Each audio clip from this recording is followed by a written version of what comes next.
soaking wet. My love of my life, my little kid, he tried to straight up drown me.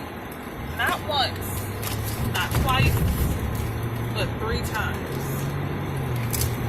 3 times. The first one, I will say, was my fault when we first got into the water. So that means I didn't drown you. No. I said you tried to drown me. That means I didn't try it. No. Tried to drown me. Okay? So, first one was was 50-50. 50-50. Now, here's my thing. I'm not cut out for outdoor activities. I'm going to tell you why. Number one. As soon as we got to the campgrounds where we were supposed to be canoeing, I went from 4 bars to 0 bars. 0 service. 0 service.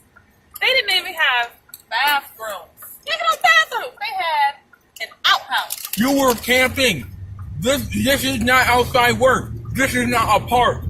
This is a campground. I don't care. Please don't go canoeing. Dookie hole. It was rain. I couldn't do it. I went in, I looked, I turned around, I was hold it for the next 2.5 hours. They said, hey, canoe trip is gonna be 2.5 hours. We got there at 1:30. We got the canoes ready to go at 2. Okay? At 2 o'clock. So, canoes ready to go at 2 o'clock. We can get in there, we can fall over, we get back in. Now, mind you, I can't swim. I know that's such a black person thing to not be able to do, but I can't swim. And you know, it is what it is. I knew this was gonna be touch and go from the start, but I said I'm gonna put myself out there. I'm going to try. Okay? So, I start to cry. Not gonna lie. Then I say, Abie, woman up. Set a good example for your son.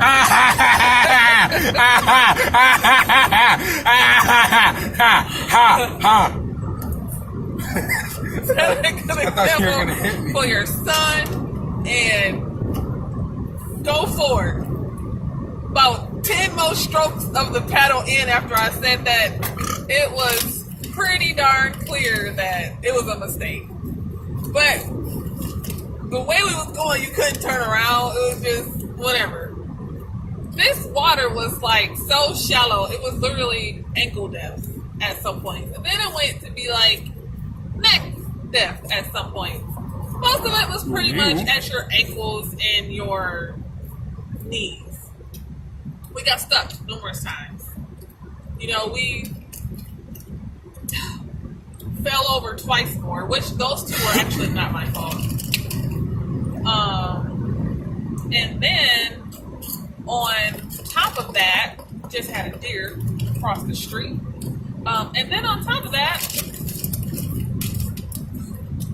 the second time we fell over, we got so far behind because he lost his shoes. They were floating upstream. We lost both oars.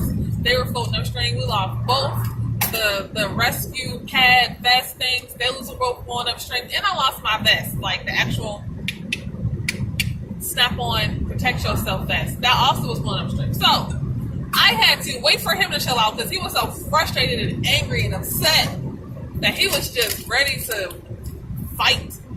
Okay, he wasn't going to fight me, but he wanted to fight somebody. And I had to wait for him to woosah. Thank you, baby. I know I'll never be. He needed to woosah and go get it together. So I, held the canoe and went and played, treasure hunt and found everything that was missing. That was not telling him that I cried.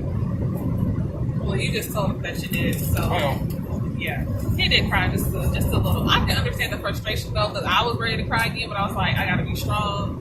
We out here in the woods, in the middle of nowhere. I don't have a phone signal. I don't got no music to calm me. Ain't nobody around. Because people who we were with, when we flipped over, they got so far ahead of us. It was whatever. I felt like I was in the middle of a scary movie. I felt like at any moment, somebody with a face mask and an axe or a machete who was looking real rugged and Dirty was going to jump out from one of these little shacks that was lining the river and chase us. Because the water was so shallow, they could chase us and catch us faster than we were paddling in these stupid canoes. I think here's my thought. Here's my thought. I will never, ever, ever, ever, ever, ever canoe again. Not happening. It's not happening. Literally, Shaniqua came out of me while we were canoeing. When you get schizophrenia, who's Shaniqua? She is my inner, for real black woman. Dang, that's pretty racist. Towards That's myself. like my inner Quan came out and I messed that nigga up like bang, bang, stir, get on the ground, I put you in the dirt. Like, what? Who is Shaniqua? Wait, why did all rhyme? So, yes, it came out. She was like, no you didn't. Put me in the middle of this river. No one good and well, you couldn't swim.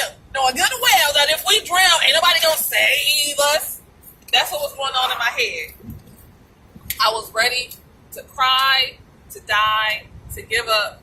And I realized, my ancestors, bless their hearts, I love them so much. But they fought and they died and they were slaves so that I would never, ever, ever, ever have to experience the outdoors ever again. And especially not voluntarily. I'm not going to do it. I give up outdoor activities. I'll do stuff that's indoors. I'll indoor rock climb. I'll indoor hike on one of them step climber things or an elliptical machine. That's very pitiful. Stair climber. They got stair climbers too. I'll do that indoors. I'll do an indoor thing that you kind of look like you bunch of, but you really just laying down and the air come on and go, oh, you want the air? I can do that indoors. I can. Most I'm gonna do outdoors is putt golf. I'm not going camping.